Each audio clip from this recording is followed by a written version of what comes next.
Hello guys, welcome to my YouTube channel. কেমন আছো তোমরা? এখন আমরা কথা বলবো হচ্ছে বাইকার বলে সিনেমাটাকে নিয়ে, যাতে লিড চরিত্রে হচ্ছে সর্বানন্দ। যে ফিল্মটা এপ্রিল মাসে এবছরই 3 তারিখে রিলিজ হয়, মানে আগের বছর, আগের মাস। তো এই সিনেমাটা এখন নেটফ্লিক্সে অ্যাভেলেবেল আছে, ওটিটিতে চলে এসেছে। তো আমি ফাইনালি ফিল্মটা দেখলাম। কেমন লাগলো আমার বাইকার সিনেমাটা, এই ভিডিওর মধ্যে কথা বলবো। এই সিনেমাটা একটা রিয়েল লাইফ ব্যক্তির ওপর, মানে সেখান থেকে ইন্সপায়ার্ড হয়ে সিনেমাটা বানানো, রিয়েল লাইফ ইন্সপায়ার্ড, মানে ট্রু ইনসিডেন্ট থেকে ঘটে যাওয়া একটা ঘটনা। মানে ঘটনা কাইন্ড অফ কোনো বায়োপিক না, এটা একটা লাইফের স্টোরি, একজনের লাইফের স্টোরিকে এখানে দেখানো হচ্ছে। তো কেমন লাগলো ফিল্মটা সেটা নিয়ে ভিডিওর মধ্যে কথা বলবো। চলো ভিডিওটা শুরু করা যাক। এক লাইনে যদি আমি বাইকার সিনেমাটাকে রিভিউ করি, এই সিনেমাটা ভিজুয়ালি, এই সিনেমাটা টেকনিক্যালি খুব স্ট্রং, বেশ ভালো।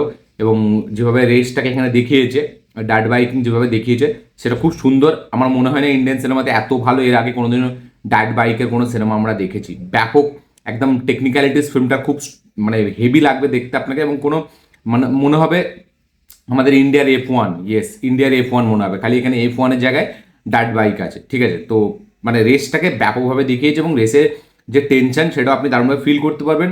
পুরো যে ক্যামেরার কাজ, ভিজুয়ালি যেভাবে পুরো প্রেজেন্ট করেছে জিনিসটাকে, সেটা বেশ হেভি, এবং সেটা খুব দেখতে মজা লাগে। টেকনিক্যালি আপনি বুঝতে পারবেন যে ফিল্মটা কতটা হেভি, কতটা দারুণভাবে এক্সিকিউট করেছে টেকনিক্যালি। তো এই ফিল্মটা ভিজুয়ালি মানে ব্যাপক লাগবে দেখতে আপনাকে, এবং তার পাশাপাশি রেসটার জন্য আপনি দারুণ মজা পাবেন।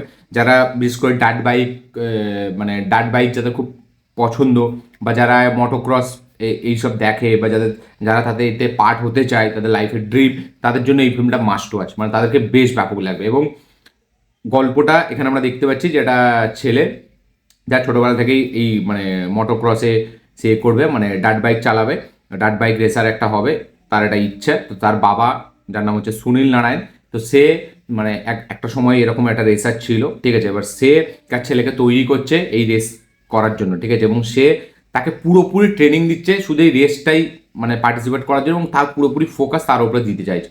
বাট একটা সময় আমরা দেখতে পাচ্ছি ছেলে একটা মেয়ের পাল্লায় পড়ে সে সব কিছু ছেড়ে দিয়ে চলে যাচ্ছে, ঠিক আছে? তো এবার তার এটা মানে তার কি বলবে, তার হিসাবটা তার বাবাকে দিতে হচ্ছে। কার কাছে দিতে হচ্ছে, কেন দিতে হচ্ছে, এবং এই ছেলেটা চলেই বা কেন গেল, এবং এ কি আদৌ মোটর রেসার হতে পারবে, মানে এই ডার্ট বাইকের যে রেসটা, সেটাতে কি সে জিততে পারবে?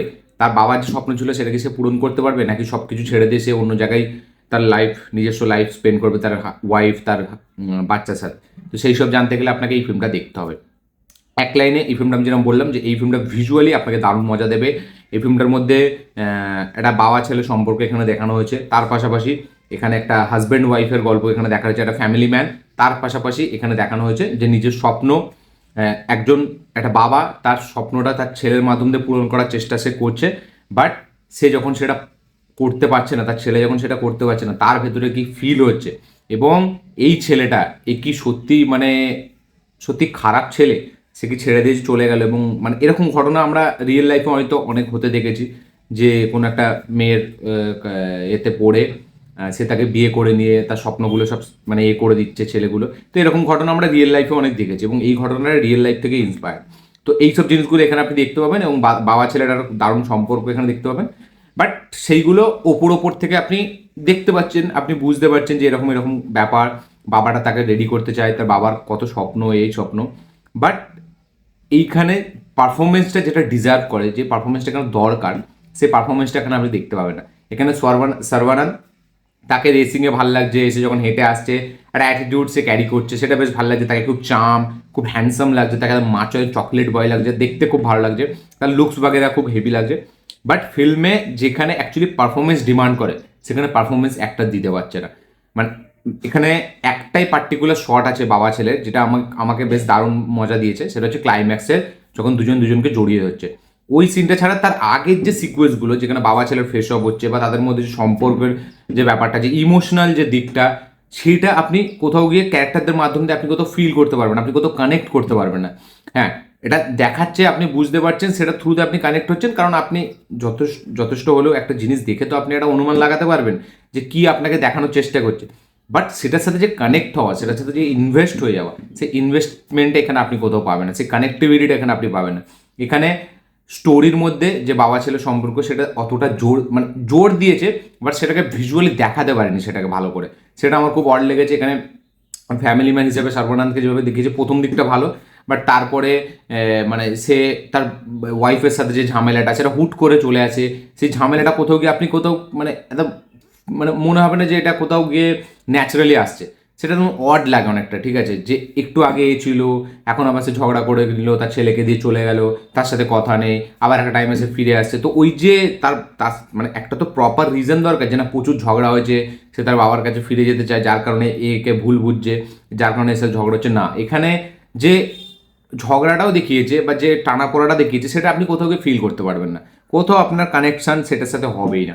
তো এখানে ইমোশনটা যেভাবে এক মানে কোনো জায়গায় ইমোশনটা প্রপার ওয়ার্ক করে না, সেটা হাজব্যান্ড ওয়াইফের মধ্যে বলি, সেটা বাবা ছেলের মধ্যে বলি, শুধু একমাত্র এখানে সর্বানন্দের ক্যারেক্টারটা এবং তার ছেলের সাথে যে সম্পর্কটা সেটা আপনি ফিল করতে পারবেন।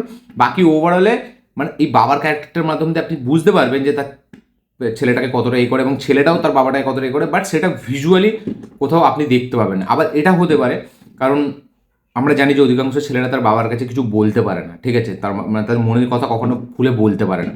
তো সেটা হয়তো ডিরেক্টর রাখতে গেছিলো, বাট সারোনানকে দেখে মনে হয় না যে সে অনেক কিছু বলতে চায়, বাট সে বলতে পারছে না। তার ক্যারেক্টারটা এরকমভাবে লেখাই হয়নি, তার ক্যারেক্টারটা খালি চুপচাপ, বাবা যেটা বলছে করছে, এবং সে হট করে কোনো ডিসিশন নিয়ে নিচ্ছে যেটার কোনো ইম্প্যাক্ট স্ক্রিন প্লের মধ্যে ফেলছে না, সেটা কোনো আলাদা কোনো এফেক্ট নেই, সেটা কোনো একদম কোনো একটা মানে প্রপার রিজনের সাথে কিছু আসছে না। তো এই ফিল্মে ইমোশনটা দারুণ, কোথাও গিয়ে আমার সেরকম হেভি ওয়ার্ক করেছে মনে হয়নি। গল্পের মধ্যে সেরকম কিছু নেই, জাস্ট একটা মানে এরকম গল্প আপনারা প্রচুর সিনেমায় দেখেছেন এবং গল্প লেভেলের ডেপথে আপনি কিছু পাবেই না। জাস্ট এই রেসটা দেখার জন্য আপনাকে এই ফিল্মটা এনজয় করতে হবে, মানে দেখতে হবে, এবং এই রেসটার জন্যই ফিল্মটা আপনাকে মজা দেবে, ফিল্মটা আপনি এন্টারটেইন করবেন, আপনি ভিজুয়ালি একটা দারুণ এক্সপিরিয়েন্স পাবেন। আপনার মনে হবে যে না এই রেসটার মধ্যে আপনি পার্ট আছেন, যেমন F1 দেখে আপনার মনে হবে যে আপনি ওই ট্র্যাকে আছেন, ঠিক এই ফিল্মটা দেখেও কিন্তু আপনার মনে হবে যে আপনি ওই রেসের গ্রাউন্ডে আছেন। এবং এইটা দেখার পর থেকে আপনার ডার্ট বাইকের প্রতি একটা আলাদা মানে কি বলবো একটা অনুভূতি, আলাদা একটা ভালোবাসা জন্মাবে, ঠিক আছে, এই সিনেমাটা দেখার পর দিয়ে। এবং এরকম সিনেমা এর আগে হয়নি আমাদের ইন্ডিয়াতে, ঠিক আছে, এটা প্রথম হলো, মানে এতটা সুন্দরভাবে এক্সিকিউটের সাথে আমার মনে হয় এটা প্রথম হলো এই বাইকার সিনেমাটা। এর আগে এরকম মানে ডার্ট বাইকের ওপর সিনেমা আজ পর্যন্ত মনে হয় ইন্ডিয়ান সিনেমাতে হয়নি। এবং এটা হয়েছে এমন না যে যাই তাই করে বানিয়ে দিচ্ছে, ভিজুয়াল খারাপ, ভিজুয়ালি ফিল্মটা বেশ হেভি, প্রোডাকশন ভ্যালু খুব সুন্দর, খুব যত্ন করে তারা ফিল্মটা বানিয়েছে, টেকনিক্যালি ফিল্মটা খুব স্ট্রং, প্রত্যেকটা টেকনিক্যাল অ্যাসপেক্ট খুব দারুণ, এবং ভিজুয়ালি ফিল্মটা আপনার দেখে মনে হবে যে না ভাই একটা ইন্ডিয়ান ফিল্ম যেটা আপনি বাইরে রিপ্রেজেন্ট করতে পারবেন, যে মোটো ক্রস এই মোটো ওয়ার্ল্ড নিয়ে মানে এই রাইড বাইকের এই নিয়ে আপনি বাইরে রিপ্রেজেন্ট করতে পারবেন এই সিনেমাটাকে। এবং পুরো রেসটাকে যেভাবে দেখিয়েছে, তার মধ্যে বাইকের যে ফাংশনগুলো, যে 4 স্ট্রোক 2 স্ট্রোক যে ব্যাপারগুলো সেগুলোকে যেভাবে দেখিয়েছে, এবং বাইক রেসটার মধ্যেও যে একটা মানে একটা মানুষের কর্তব্য আছে সেটাকেও দেখিয়েছে। তো ওভারঅল বাইক রেসিংয়ের যে কটা সিকোয়েন্স আছে আপনি তার জন্য কিন্তু স্ক্রিন প্লের সাথে আপনি জুড়ে থাকবেন। বাকি ওভারঅল যে বাইরে যে আউটসাইড যে ড্রামা আছে, সেটা বাবা ছেলের মধ্যে বলি বা হাজব্যান্ড ওয়াইফের মধ্যে বলি, সেই ড্রামাটা আপনি দেখছেন ভাল লাগছে, বাট সেটার সাথে আপনি কানেক্ট হচ্ছে না, সেটার সাথে আপনি ইনভেস্ট হচ্ছে না, এবং ইমোশনগুলো কোথাও গিয়ে আমার সেই লেভেলে ওয়ার্ক করে না। আমার মনে হয় আরও বেটার হতো, একটা ভালো অ্যাঙ্গেল ছিল বাবা ছেলের ইমোশনটাকে খুব দারুণভাবে দেখানোর, খুব ইমোশনাল করে দেওয়ার লাস্টের দিকটা, বাট সেটা করতে পারে না। এই একটাই শর্ট ক্লাইম্যাক্সে যেটা আছে, যেটা আপনার দেখে একটু মনে হবে ভাল লাগবে, এবং আপনি মানে সেখানে সর্বানন্দের পারফরমেন্সও ভালো, রাজশেখরের পারফরমেন্সও ভালো, বাট তার আগে যে কটা সিকোয়েন্স আছে একটাও সেইভাবে ওয়ার্ক করেনি আমার জন্য। তো আমার মনে হয় আরও ডিপ যেত ফিল্মটা, আরও মানে একটু ভালোভাবে দেখাতে পারতো। তো এখানে ড্রামাটা সেভাবে ওয়ার্ক করেনি। হ্যাঁ, যখন দাদা পোতার মধ্যে যে সম্পর্কটা সেটা আপনি ওয়ার্ক করতে, এবং রাজশেখরের কোনো সেরকম প্রপার কোনো এক্সপ্রেশন আমি এখানে দেখতে পাই, তার ক্যারেক্টারটা যেন একটু অড টাইপের তাকে দেখতে লাগে। এবং এখানে আমাদের আছে কুলকার্নি, নামটা ভুলে যাচ্ছে আমি এই মুহূর্তে, তো সে এখানে অ্যান্টাগনিস্টের চরিত্র আছে। যাই হোক, ফিল্মটা আপনি যদি ভিজুয়ালি মোটো রেসিংয়ের ফ্যান হন বা মোটর বাইকের ফ্যান, আমাদের মোটর সাইকেলের রেসের ফ্যান হন বা ডার্ট বাইক পছন্দ আপনার, বা আপনারা যে রিলসে দেখেন যে পাহাড় দিয়ে নামছে এই নামছে, ঠিক আছে, তো এইগুলো যাদের পছন্দ তাদের কিন্তু এই ফিল্মটা বেশ ভালো লাগবে, তারা এই ফিল্মটা দেখতে পারেন, কারণ ফিল্মটা ভিজুয়ালি খুব সুন্দর এবং রেসের সিকোয়েন্সগুলো প্রত্যেকটাই দারুণ, ক্যামেরার কাজ অসাধারণ, সিনেমাটোগ্রাফি ফিল্মটা খুব সুন্দর, ভিজুয়ালি আপনি দেখলে ফিল্মটা খুব মনে হবে যে না একটা ফিল্ম বানিয়েছে যেটা যত্ন করে বানিয়েছে। তো রিয়েল লাইফ থেকে ইন্সপায়ার্ড, যে বিঘ্নেশ বলে একটা ছেলে ছিল, সে প্রথম ইন্ডিয়া থেকে মোটোক্রসে যায়, ঠিক আছে, এবং সেখানে পার্টিসিপেট করে এবং প্রথম চ্যাম্পিয়ন সে হয়। তো বিঘ্নেশের ব্যাপারে আমি গুগল করছিলাম, বাট আজকে গুগলের সার্ভারটা প্রবলেম হচ্ছে, যার কারণে আমি প্রপার ডিটেলসে দেখতে পাইনি। আপনারা চাইলে দেখতে পারেন, আজকে মনে হচ্ছে গুগলের কোনো টেকনিক্যাল ইস্যু কিছু চলছে, কারণ আমি দেখছিলাম সার্চ করে খুলছিলই না পেজ। তো আপনারা যারা বাইকার দেখেননি দেখে নিন, একবার তো অবশ্যই দেখবেন, ফিল্মটা বেশ ভালো লাগবে। মোটামুটি বাবা ছেলে সম্পর্ক ইমোশনগুলো ওয়ার্ক না করলে আপনার মানে রেসটা আপনি দারুণভাবে মজা পাবেন। তো অবশ্যই গিয়ে চেক আউট করবেন এবং যারা দেখেননি দেখে নেবেন, যারা দেখে নিয়েছেন তাদের কি বক্তব্য, কি মতামত, কি রিয়াকশন অবশ্যই লিখে জানাবেন। এখানে আমার মনে হয় ভালো অ্যাক্টার ডিজার্ভ করতে, এখানে যদি একটা ভালো অ্যাক্টার থাকতো, বিজয় দেবরকোন্ডার মতো অ্যাক্টার, মানে আমি বড় কোনো অ্যাক্টার বলছি না, মানে বিজয় দেবরকোন্ডাও বড়, বাট মানে তার যেহেতু এখন ফেস খুব খারাপ, আমি বলছি না এখানে আল্লু অর্জুন দরকার, এখানে মানে একজন নানিকে দরকার, এখানে রামচরণকে দরকার, এরকম আমি বলছি না। আমি বলছি বিজয় দেবরকোন্ডা, আমি বলছি মানে একটা ওর থেকেও নিচে যদি নিবিন পলি শেট্টি, এদেরকেও যদি নেওয়া হয়, ঠিক আছে, তাহলে আমি বলবো আরও বেটার আউটপুট দিত তারা।